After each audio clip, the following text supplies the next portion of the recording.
ಓಂ ಶ್ರೀ ಗುರು ಬಸವಲಿಂಗಾಯ ನಮಃ. ಕಲ್ಯಾಣ ಕರ್ನಾಟಕದ ಅಪರೂಪದ ರಾಜಕಾರಣಿಯೊಬ್ಬರ ಬಗ್ಗೆ ಒಂದೆರಡು ಮಾತುಗಳನ್ನು ನಿಮ್ಮೊಂದಿಗೆ ನಾನು ಹಂಚಿಕೊಳ್ಳಲೇಬೇಕಾಗಿದೆ. ನಾನು 1983 ಸಂದರ್ಭದಲ್ಲಿ ಬಾಪುಗೌಡರು ಏನಂತ ನನಗೆ ಗೊತ್ತಾಗಿತ್ತು.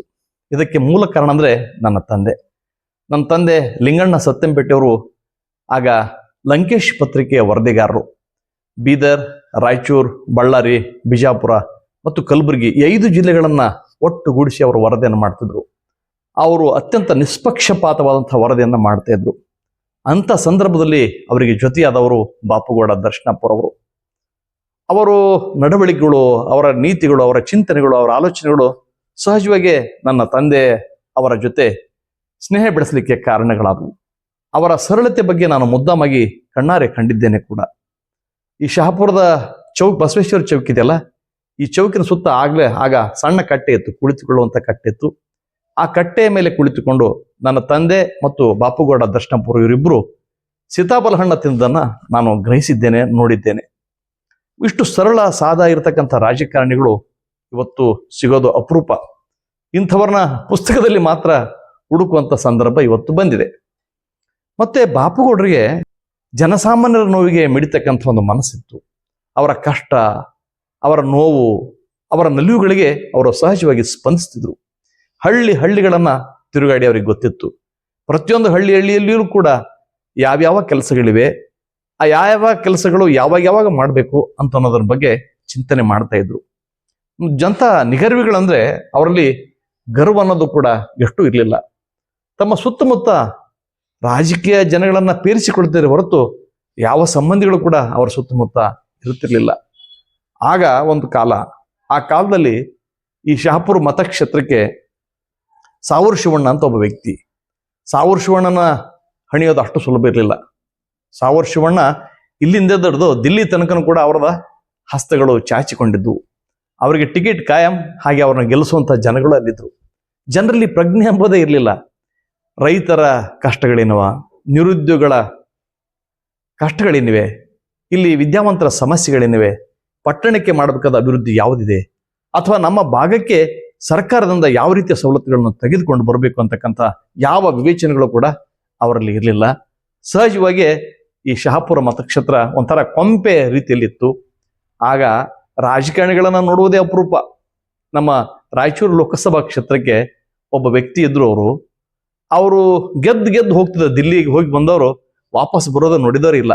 ಬಹುಶಃ ಅವ್ರನ್ನ ವಾಪಸ್ ಬಂದಾಗ ಯಾವಾಗ ನೋಡಿದಂದ್ರೆ ಅವರು ಲಿಂಗೈಕ್ಯರಾದ ನಂತರ ಅಲ್ಲಿಂದೇನು ಅವರ ಶವ ಪೆಟ್ಟಿಗೆಯನ್ನು ಬಂತಲ್ಲ, ಆವಾಗ ಮಾತ್ರ ಅವರನ್ನ ನೋಡಿದವರು. ಅಲ್ಲಿವರೆಗೂ ಲೋಕಸಭಾ ಸದಸ್ಯ ಯಾರಂತ ಗೊತ್ತಿತ್ತು, ಅವ್ರ ಮುಖ ಯಾರಿಗೂ ಗೊತ್ತಿರಲಿಲ್ಲ. ಇಂಥ ದಿನಮಾನಗಳವು. ಇಂಥ ಸಂದರ್ಭದಲ್ಲಿ ಬಾಪುಗೌಡರು ಕೈಗೆಟಕುವ ರೀತಿಯಲ್ಲಿ ಎಲ್ಲರಿಗೂ ಸಿಗ್ತಿದ್ರು, ಎಲ್ಲರ ಜೊತೆ ಮಾತಾಡಿದ್ರು, ಎಲ್ಲರಿಂದ ಪ್ರೀತಿ ವಿಶ್ವಾಸಗಳನ್ನ ಅವ್ರು ಬಯಸ್ತಾ ಇದ್ರು. ಮತ್ತು ಆ ಸಂದರ್ಭದಲ್ಲಿ ಕರ್ನಾಟಕ ರಾಜ್ಯ ರೈತ ಸಂಘ ತುಂಬಾ ಪ್ರಬಲವಾಗಿತ್ತು.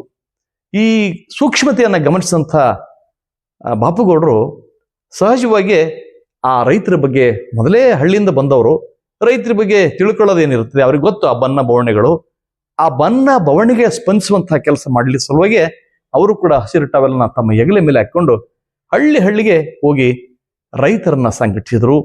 ಜೊತೆಗೆ ಅಲ್ಲಿ ಕೂಲಿ ಕಾರ್ಮಿಕರ, ಅಲ್ಲಿಯ ಜನಗಳ ಒಂದು ನೋವಿಗೆ ಮಿಡಿತಕ್ಕಂಥ ಒಂದು ಕೆಲಸವನ್ನು ಕೂಡ ಮಾಡಿದ್ರು. ಅವರು ಹಳ್ಳಿಗೆ ಹೋದಾಗ ಗೊತ್ತಾಯ್ತು ಅವರಿಗೆ, ಈ ಹಳ್ಳಿಗಳು ಅಭಿವೃದ್ಧಿಗೊಳ್ಬೇಕಾದ್ರೆ ಇಲ್ಲಿ ನೀರು ಹರಿಬೇಕು.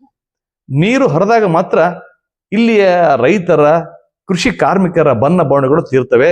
ಇಲ್ಲದೇ ಇದ್ರೆ ಅಲ್ಲಿವರೆಗೂ ಇವ್ರನ್ನ ಕೇಳೋರು ಯಾರು ಇಲ್ಲ ಅಂತಕ್ಕಂಥ ಒಂದು ಸ್ಥಿತಿ ಅವರಿಗೆ ಖಚಿತವಾಗಿ ಗೊತ್ತಾಯ್ತು. ಇದೇ ಸಂದರ್ಭದಲ್ಲಿ ಕೃಷ್ಣಾ ಮೇಲ್ದಂಡೆ ಯೋಜನೆ ಕಾಮಗಾರಿ ಇನ್ನೇನು ಆರಂಭ ಆಗುವ ದಿನಗಳಿದ್ವು. ಮತ್ತು ಅದಕ್ಕೆ ಕಚೇರಿಗೆ ಒಂದು ಸ್ಥಳ ಕೂಡ ಬೇಕಾಗಿತ್ತು. ಆ ಕಚೇರಿಗೆ ಸ್ಥಳ ಎಲ್ಲಿ ಹುಡುಕುವುದು ಅಂತ ಒಂದು ಆಲೋಚನೆ ಇದ್ದಾಗ ಬಹುತೇಕರು ಅದು ಸುರಪುರ ಅಂತ ಶಿಫಾರಸು ಮಾಡಿದ್ದು ನನಗೆ ನೆನಪಿದೆ. ಆದರೆ ಅದನ್ನ ಹೊಯ್ಕೈಯಾಗಿ ಹೇಗಾದ್ರೂ ಸಹಿ ಅದನ್ನ, ಈ ಅವಕಾಶವನ್ನ ಬಿಡಬಾರದು, ಇದರಿಂದ ನಮ್ಮ ಪಟ್ಟಣ ಬೆಳಲಿಕ್ಕೆ ಸಾಧ್ಯ ಆಗ್ತದೆ, ಇಲ್ಲಿ ಶ್ರೀಮಂತಿಕೆ ತಂತಾನೆ ಬಂದು ಬೀಳ್ತದೆ ಅಂತ ಒಂದು ಮುಂದಾಲೋಚನೆ ಇರ್ತಕ್ಕಂಥ ರಾಜಕಾರಣಿ ಬಾಪುಗೌಡ ದರ್ಶನಪುರವರು. ಗತಾಯವಾಗಿ ಆ ಕಚೇರಿಯನ್ನ, ನಮ್ಮ UKP ಕಚೇರಿಯನ್ನ, ಕಾಡಾ ಕಚೇರಿಯನ್ನ ಈ ಭೀಮರಗುಡಿಗೆ ಒಂದು ಸ್ಥಳವನ್ನು ನಿಗದಿಪಡಿಸಿ ಅಲ್ಲಿ ಯಶಸ್ವಿ ಆದರು. ಇಲ್ಲಿ ಲ್ಯಾಟ್ರ್ಗಳು ಸಬ್ ಲ್ಯಾಟ್ರ್ಗಳು ಇತ್ಯಾದಿಗಳು ಬಂದ್ಬಿಟ್ಟು ರೈತರಿಗೆ ನೀರು ಬಂತು ಅವ್ರ ಹೊರಗಡೆಗೆ. ಸಹಜವಾಗಿ ಅವರು ಹೆಚ್ಚೆಚ್ಚು ಬೆಳೆಗಳನ್ನು ಬೆಳಲಿಕ್ಕೆ ಸಾಧ್ಯ ಆಯಿತು, ಅವರ ಸಮೃದ್ಧಿ ಹೊಂದಲಿಕ್ಕೆ ಸಾಧ್ಯ ಇತ್ತು.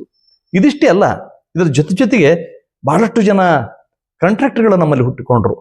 ಅವಾಗ ಒಬ್ಬರೋ ಇಬ್ಬರು ಸ್ಟೇಟಿಗೆ ಕಾಂಟ್ರಾಕ್ಟ್ ಇದ್ರು, ಅಂಥವರೇ ಬಂದು ಇಲ್ಲಿ ಮಾಡ್ತಿದ್ರು ಆರಂಭದಲ್ಲಿ. ಆದರೆ ಬರ್ತಾ ಬರ್ತಾ ಬರ್ತಾ ನಮ್ಮ ಜಿಲ್ಲೆಯವರ ಮತ್ತು ನಮ್ಮ ಸುತ್ತಮುತ್ತಲಿನ ಎಲ್ಲ ಕ್ಷೇತ್ರದ ಜನಗಳು ಆ ಗುತ್ತಿಗೆದಾರಿಕೆಯಲ್ಲಿ ಭಾಗವಹಿಸುವಂಥ ಒಂದು ಸದಾವಕಾಶವನ್ನ ಬಾಪುಗೌಡ ದರ್ಶನಪುರ ಒದಗಿಸಿಕೊಟ್ಟಂದ್ರೆ ತಪ್ಪೇನು ಹೇಳಿದಂತೆ ಆಗುವುದಿಲ್ಲ. ಅವರ ಬಾಪುಗೌಡ ದರ್ಶನಪುರ ಅವರ ಕಾಳಜಿ ಕೇವಲ ಮಾತಿನ ಕಾಳಜಿ ಆಗಿರಲಿಲ್ಲ. ಅದನ್ನ ಕಾರ್ಯರೂಪಕ್ಕೆ ತರದೆ ಅವರು ಸುಮ್ಮನೆ ಕುಳಿತವರಲ್ಲ. ಶಹಾಪುರ ದೊಡ್ಡದಾಗಿ ಬೆಳೀತಾ ಇತ್ತು. ಇಲ್ಲಿ ಶಾಲಾ ಕಾಲೇಜುಗಳು ಇದ್ದು, ಸರ್ಕಾರಿ ಶಾಲಾ ಕಾಲೇಜುಗಳು. ಆದರೆ ಮಹಿಳೆಯರಿಗೆ ಪ್ರತ್ಯೇಕವಾದಂಥ ಒಂದು ಶಾಲೆ ಇರಲಿಲ್ಲ. ಅದನ್ನು ಅವರು ಮನಗಂಡು ಶ್ರೀ ಚನ್ನಬಸವೇಶ್ವರ ವಿದ್ಯಾವರ್ತಕ ಸಂಸ್ಥೆ ಅಂತ ಆ ಮೂಲಕ ಮಹಿಳೆಯರಿಗಾಗಿಯೇ ಪ್ರತ್ಯೇಕವಾಗಿ ಒಂದು ಶಾಲೆಯನ್ನು ತೆರೆದರು. ಅವತ್ತು ಎಲ್ಲಿ ಮಹಿಳೆಯರು ಶಾಲೆ ಕಲಿಕ್ಕೆ ಶುರು ಮಾಡ್ತಾರೋ, ಯಾವ ಕ್ಷೇತ್ರದಲ್ಲಿ ರೈತ ನೀರನ್ನು ಬಳಕೆ ಮಾಡಲಿಕ್ಕೆ ಶುರು ಮಾಡ್ತಾನೋ, ಸಹಜವಾಗಿ ಆ ಪಟ್ಟಣಗಳು ದಾಂಗುಡಿ ಇಟ್ಟು ಬೆಳಿತಾವ ಅಂತ ಹೇಳ್ತಾರೆ. ಅದಕ್ಕೆ ಶಹಾಪುರ ಹೊರತಲ್ಲ.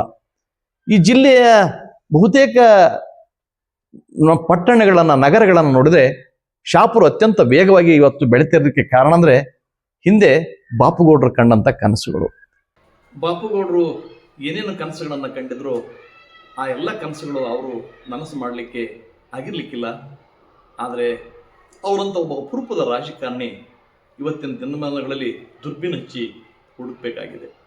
ರೈತರ ಬಗ್ಗೆ, ಮಹಿಳೆಯರ ಬಗ್ಗೆ, ಯುವಕರ ಬಗ್ಗೆ ಮತ್ತು ಪಟ್ಟಣದ ಅಭಿವೃದ್ಧಿ ಬಗ್ಗೆ ಕ್ಷೇತ್ರದ ಜನ ಶ್ರೀಮಂತಿಕೆಯಿಂದ ಅವರು ಬೆಳೀಲಿ ಅಂತ ಹಂಬಲ ಇಲ್ಲ. ಈ ಹಂಬಲ ಬಹಳ ರಾಜಕಾರಣಿಗಳಿಗೆ ಇರೋದಿಲ್ಲ. ಇಂಥ ಅಪರೂಪದ ರಾಜಕಾರಣಿ. ಈ ಎಲ್ಲ ಕಾರಣಗಳಿಗಾಗಿ ಭೀಮನಗುಡಿಯಲ್ಲಿ ಅವರೊಂದು ಬೃಹತ್ ಒಂದು ಮೂರ್ತಿಯನ್ನು ನಿಲ್ಲಿಸಲಾಗಿದೆ. ಆ ಮೂರ್ತಿಯ ಮುಂದೆ ಹಾದು ಹೋಗ್ತಾ ಪ್ರತಿಯೊಬ್ಬರಿಗೂ ಕೂಡ ಈ ಸಂಗತಿಗಳು ಗಮನಕ್ಕೆ ಖಂಡಿತವಾಗಿ ಬಂದೇ ಬರ್ತವೆ. ಶಹಾಪುರ ಕ್ಷೇತ್ರದ ಅಭಿವೃದ್ಧಿಗೆ ಮೂಲ ಕಾರಣಕರ್ತರಲ್ಲಿ ಅಗ್ರಗಣ್ಯರಾದಂಥ ದರ್ಶನಪುರವನ್ನು ಮಾಡಲಿಕ್ಕೆ ಸಾಧ್ಯ ಇಲ್ಲ. ಅವರ ಸ್ಮರಣೆಯ ನಿಮಿತ್ತ ಇದನ್ನು ನಾನಿಲ್ಲಿ ಹೇಳಬೇಕಾಗಿ ಬಂತು. ಅದೇ ದಾರಿಯಲ್ಲಿ ನಮ್ಮ ಶರಣಬಸಪ್ಪ ಗೌಡ ದರ್ಶನಪುರ ಅವರು ಕೂಡ ಹೆಜ್ಜೆ ಮೇಲೆ ಹೆಜ್ಜೆ ಇಟ್ಟು ಹೋಗ್ತಾ ಇದ್ದಾರೆ.